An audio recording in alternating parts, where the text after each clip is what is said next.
Bonsoir Marine Le Pen. Bonsoir. Merci d'être sur le plateau de BFM TV. Ce soir, sommet de la dernière chance, c'est comme ça qu'on l'appelle, une fois de plus, ce sommet européen, avec une relation peut-être un peu différente quand même entre François Hollande et Angela Merkel qu'entre Nicolas Sarkozy et Angela Merkel, non? Il y a un comique de répétition quand même. Ça doit être le 20e sommet de la dernière chance.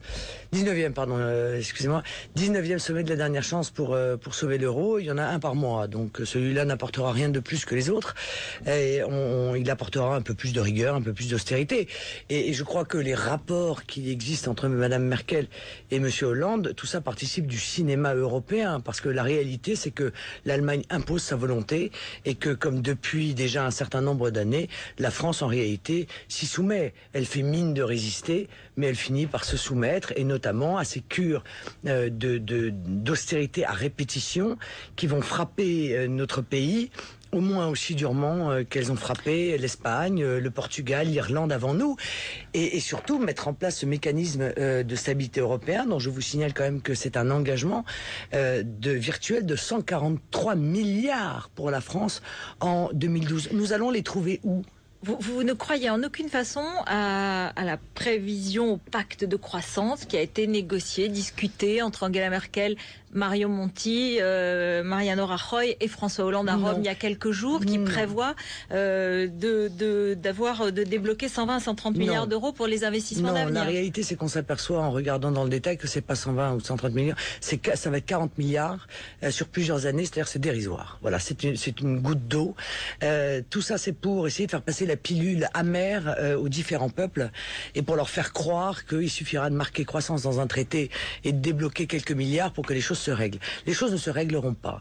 Elles vont continuer. Permettez-moi, Madame Elkrief, on n'est jamais mieux servi par soi-même, mais comme je l'ai annoncé depuis déjà de nombreux mois, elles vont continuer à se dégrader, la spirale va prendre de la vitesse et elle va embarquer avec elle nos économies, notre prospérité et peut-être nos chances de nous redresser. Enfin, ça fait un moment que vous l'annoncez et vous aurez remarqué que malgré tout, aujourd'hui, la France tient le choc. Non, madame, j'ai annoncé très clairement un effet de domino. J'ai même donné, je crois, les pays dans l'ordre. Vous voyez, j'aimerais bien donner le tiercé de temps en temps, mais celui-là, je l'ai donné. Donc vous pensez que la France, c'est pour bientôt? Le tiercé des pays qui allaient tomber les uns après les autres. Et pour l'instant, nous y sommes. Il y a l'Espagne, il y aura demain l'Italie, et la France, très probablement, si Chypre ne s'insère pas au milieu, sera évidemment le prochain pays. Parce que c'est inéluctable. Parce que, encore une fois, les remèdes ultralibéraux qui sont imposés par nos dirigeants européens entraînent l'effondrement de notre économie. Or, moi je remarque une chose, Madame Elkrief.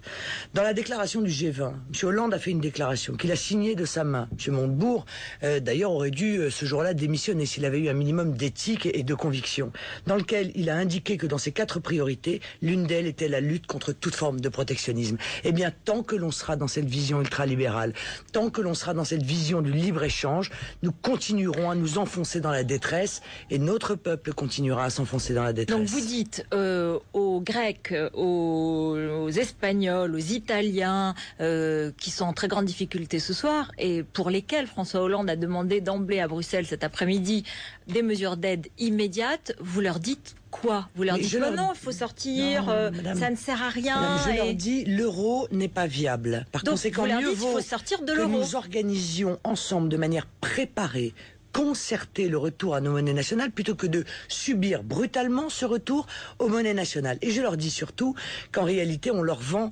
un marché de dupes, puisque en contrepartie d'une aide qu'ils ne voient d'ailleurs jamais, parce que les peuples ne voient jamais cette aide, ce sont les banques qui les touchent, eh bien, on leur impose des cures d'austérité qui contribuent en réalité à contracter leur économie. On l'a vu, on a vu la Grèce, on a vu comment ça s'est passé. Regardez, on a vu le Portugal, on a vu l'Espagne. Est-ce qu'aujourd'hui, François Hollande et son gouvernement mettent la France en cure d'austérité a priori? Il y a un certain nombre de créations d'emplois dans certains domaines, dans l'enseignement, dans la police, dans la justice qui sont prévues. On essaye de ménager un certain nombre de situations. Il y a une prime de rentrée scolaire, il y a une petite augmentation du SMIC. Donc on n'est pas dans l'austérité en France aujourd'hui. Si, on va y être. Et brutalement encore. Et les Français vont se rendre compte d'ailleurs de ce que ça veut dire, l'austérité. Parce qu'en réalité, elle a été repoussée après les élections législatives, ce que nous avions évidemment aussi annoncé. Mais dites-moi, quelle est la différence entre la droite et la gauche ? Parce que, somme toute, on se serait endormi là pendant 3 ou 4 mois, on se réveillerait, quelle différence y aurait-il? Il n'y en a pas. Que ce soit dans l'organisation de l'État, dans la décentralisation, au passage, je vous rappelle que les socialistes ne pensent pas une demi-seconde à baisser le nombre des fonctionnaires territoriaux. Ah ben non, on touche pas. On touche pas aux fonctionnaires des barons socialistes. Hein, ce soir, on apprend donc que les effectifs publics doivent baisser de 2,5% par an entre 2013 et 2015 et que les ministères devront réduire leurs dépenses de fonctionnement de 7% en 2013 par rapport au budget de 2012. Donc voilà, il y a un certain nombre de mesures donc la santé, par exemple, qui touchent les économies de l'État. Oui, les économies de l'État. Donc, par conséquent, il va y avoir encore moins de services rendus à ceux qui payent de plus en plus d'impôts. Parce que c'est ça la réalité. Et comme on ne veut pas faire d'économies sur l'immigration, comme on ne veut pas faire d'économies sur la contribution qu'on verse à l'Union européenne, mais tout ça me fait dire... C'est ça vos solutions. C'est-à-dire que pour résoudre, ce serait sur l'immigration... Entre autres. Et sur la contribution à l'Europe. C'est comme ça qu'on peut retrouver une marge de manœuvre. Et sur la fraude. Mais surtout, il faut mettre en place les conditions pour recréer l'emploi. Recréer l'emploi. Par le protectionnisme. Exactement. Entre autres par le protectionnisme. Mais permettez-moi, décentralisation, laïcité. Concrètement, par exemple, sur le protectionnisme, Union européenne. Non, mais on a l'usine on a PSA, on a Peugeot Citroën qui aujourd'hui annonce des nouvelles mesures et sans doute ou de réduction d'effectifs ou de fermeture d'usines. Qu'est-ce que vous leur dites? Vous leur dites là, comment vous résolvez ce problème? Je leur dis que depuis des années, on a poussé et même incité les entreprises automobiles à délocaliser et à les fabriquer dans des pays à très bas coût. Vous leur dites ça, mais aujourd'hui, par conséquent, qu'est-ce qu'on fait? Eh bien, je mets des droits de douane aux frontières. Vous savez ce qu'a fait le Brésil? Le Brésil a dit une chose très claire aux entreprises automobiles. Ils ont dit, écoutez, vous pouvez venir fabriquer vos voitures au Brésil. Il faut que vous fabriquiez 2/3 des voitures que vous allez vendre au Brésil, avec des Brésiliens. Vous savez pourquoi? Parce que sinon, vous paierez 35% de droits de douane. Eh bien, croyez-moi, les entreprises viennent au Brésil et font fabriquer au Brésil par des Brésiliens. Parce qu'il y a un marché très prometteur, alors qu'en France et en Europe, il est plus difficile. Non mais pardon, excusez-moi, il y a des gens qui achètent des voitures. Bon, sauf qu'aujourd'hui, elles sont fabriquées et elles font vivre des travailleurs étrangers. Très bien, tant mieux pour eux. Mais moi, je suis pas là pour, travailler à la prospérité des travailleurs étrangers. Je suis là pour travailler à la prospérité des travailleurs français. Voyez-vous, bon, ça me différencie des autres, c'est vrai. Mais moi, je regarde sur les transferts de souveraineté, sur l'austérité, sur l'immigration. Regardez, Monsieur Valls. Il aurait pu être ministre de Nicolas Sarkozy, ça n'aurait rien changé. Donc attendez, il n'y a aucune différence entre la droite et la gauche. Manuel Valls, lorsqu'il dit qu'il ne fera pas plus ni moins de régularisation d'immigrés, mais en même temps, il va faire une circulaire sur la rétention, par exemple, des familles, qui sera hostile à la rétention des enfants, par exemple. Mais madame, il va ne peut pas augmenter faire le nombre de naturalisations. C'est dans son projet. Mais pour vous, son discours est exactement le même. Vous dites la même chose que Jean-Luc Mélenchon qui dit que Manuel Valls et Nicolas Sarkozy, c'est la même chose. Je me moque des mots. On a été assez payé de mots. Ce que je vois, ce sont les actes. Or, 30 000 régularisations de clandestins par an, c'est ce que faisait le gouvernement de Sarkozy. 200 000 entrées par an, c'est ce que fera le gouvernement socialiste, c'est ce que faisait le gouvernement de Nicolas Sarkozy. 100 000 naturalisations par an, à mon avis, il n'ira d'ailleurs pas plus loin que cela. Voilà, ils font exactement... Vous pourriez applaudir en disant, il n'y a pas de laxisme, il n'y a pas... Vous trouvez que ces chiffres-là, c'est pas du laxisme? En tout cas, il n'y a pas de relâchement par rapport au passé, non? Madame, faire entrer 1 million de nouvelles personnes tous les 5 ans par quinquennat, moi je veux bien, c'est pas du laxisme ça, mais ils travaillent où ces gens-là? Parce qu'il n'y a pas de travail en France, voyez-vous. Et où est-ce qu'ils sont logés? Qui les soigne? Qui éduque leurs enfants? Qui paye pour des gens qui ne peuvent pas trouver d'emploi parce qu'il y a 5 millions de chômeurs? Donc lorsque Manuel Valls dit l'économie, la situation économique française et sociale française ne permet pas plus d'immigration, dans le fond, vous devriez dire mais il a raison, c'est logique. Madame, la situation économique et sociale française exige l'arrêt de l'immigration. Voilà, l'arrêt de l'immigration. Parce qu'encore une fois, tant qu'on ne m'expliquera pas comment, en un quinquennat, on loge 1 million de personnes nouvelles, on soigne 1 million de personnes nouvelles, on éduque les enfants, parce que les enfants qui viennent aussi, et qui ne sont pas calculés d'ailleurs dans les chiffres, j'aimerais bien qu'on m'explique tout ça. Tant que M. Valls ne m'expliquera pas ça, je remarque que la politique d'immigration, droite, gauche, c'est exactement la même chose. Voilà. C'est une manière pour vous, du coup, d'essayer de continuer évidemment à exister. Vous critiquez Nicolas Sarkozy et l'UMP. J'ai pas de problème pour exister. Aujourd'hui, vous continuerez à exister évidemment en critiquant la gauche et en disant que c'est la même chose. Mais on a vu aux législatives, vous avez obtenu 13,5%. Et les 2 députés qui l'ont emporté, qui sont entrés à l'Assemblée nationale, ont gagné par triangulaire, pas vraiment sur une étiquette Front National, pas sur leur personne, je dirais, mais grâce à des triangulaires. Et combien d'autres candidats ont été élus grâce à des triangulaires, madame? D'autres, bien sûr, mais en tout cas, les seuls Front National par triangulaire. C'est la règle du jeu, et pour cause. Et pour cause, puisque l'UMP persiste à voter pour la gauche, pour faire barrage aux candidats Front National. C'est ce qu'ils ont fait d'ailleurs, permettez-moi, dans la circonscription d'Hénin-Beaumont.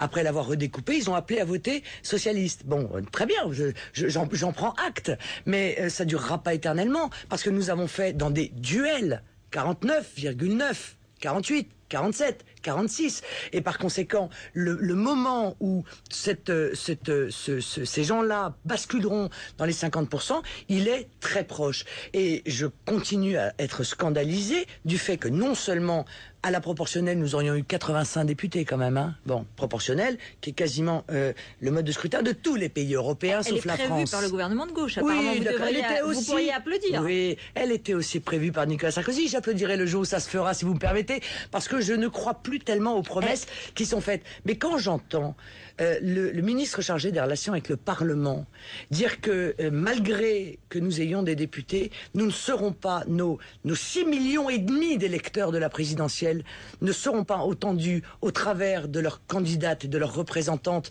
lorsqu'il y aura des grands débats nationaux. Lorsque j'entends M. Barthelone... Ils n'ont pas de groupe. Non, mais quand j'entends M. Barthelone expliquer... Mais 6,5 millions, madame. C'est-à-dire que en réalité, vous considérez qu'il est normal d'agir de manière injuste pour laver une injustice. Mais non, ça fait une double injustice, ça. Ça rend pas les choses justes.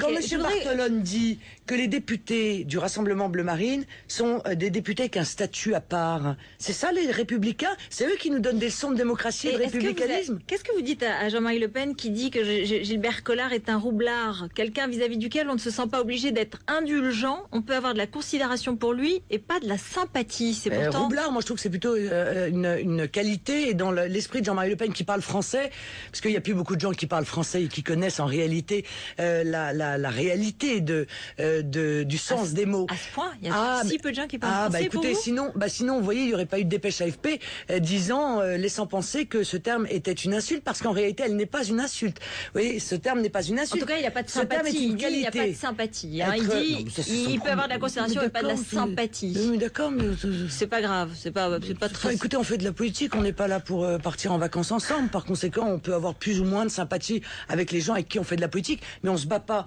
pour être dans un groupe d'amis, on se bat pour notre pays. Deux questions. François Fillon devra annoncer sa candidature à la présidence de l'UMP. Fillon, Copé, pour vous, quelle est la différence? Mais pourquoi Fillon, Copé? Fillon, Copé, Pécresse, NKM, Wauquiez, Xavier Bertrand, ils sont combien là, candidats déjà? C'est dans la guerre des gangs, là, on en est où exactement? NKM, quand elle dit Nicolas Sarkozy, enfin, c'est Patrick Buisson a voulu faire gagner Charles Maurras, pas vraiment Nicolas Sarkozy. Oui, c'est pas la première stupidité qu'elle dit, mais enfin bon, c'est pas grave, elle réglera ça avec ses amis. Hein. Elle a été porte-parole, il me semble. Je pense que si vraiment elle avait été scandalisée par la stratégie de M. Buisson, elle aurait pu le dire avant. Ou alors peut-être que c'est quelqu'un qui a trop d'ambition et qui préférait se taire en espérant qu'elle aurait dans un virtuel gouvernement une place importante. Vous avez déposé un recours à Hénin-Beaumont. Oui. Vous espérez le gagner? Vous avez des éléments solides pour cela? Nous avons des éléments extrêmement solides sur près de 50 000 suffrages exprimés. Il y a eu 118 voix d'écart. Or, nous sommes aperçus que notamment dans les listes d'émargement, il y avait un nombre très significatif de gens qui avaient signé en votant au premier tour, mais au deuxième tour, ils avaient mis une croix. Vous voyez, en une semaine, ils avaient désappris à écrire. C'est quand même assez problématique. Je crois que ce recours, effectivement, aboutira et qu'il y aura une nouvelle élection législative à Hénin-Beaumont. C'est pas trop dur de voir votre nièce plutôt que vous à l'Assemblée? Absolument pas. Je suis extrêmement fier de l'image qu'elle donne de la jeunesse de France, elle a un vrai tempérament, de vraies convictions, et je la crois très solide, et croyez-moi, elle va faire parler d'elle. Merci Marine Le Pen d'être venue sur BFM TV. Restez avec nous dans un